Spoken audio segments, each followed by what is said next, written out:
In today's video, I'm going to teach you how to add a phone number in a Kit form. We're going to walk through a simple process to create a custom phone number field that you can then use across your Kit forms.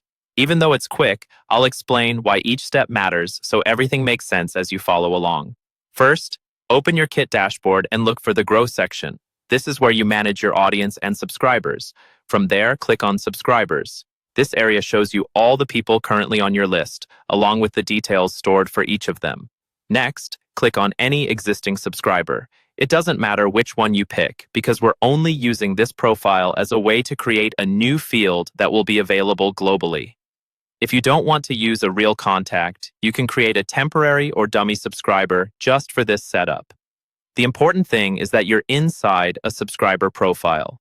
Once you're viewing the subscriber's details, scroll to the bottom of the profile until you see the option to add more fields. Look for the button or link that says Add a New Field. Go ahead and click that. This is where you define a new custom field that will show up for all subscribers, not just this one. In the field name box, type Phone Number. Use a clear, simple label here because this is what you'll see when you're building forms and viewing subscriber data later. Keeping it consistent, like phone number instead of different variations, makes your list easier to manage over time. After you've entered the field name, confirm and save the change by clicking Update Subscriber.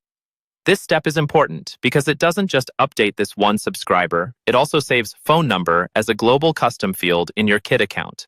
That means you'll now be able to include this phone number field in your forms, and every new subscriber can submit their number in that same standardized field. Once this is done, your new phone number field is ready to be used wherever custom fields are supported in Kit. You can now plug it into your forms, make it required or optional depending on your needs, and start collecting phone numbers in a clean, organized way. And that's all there is to it. Open subscribers, pick or create a contact, add a new field called phone number, and save the subscriber to make it available across your account.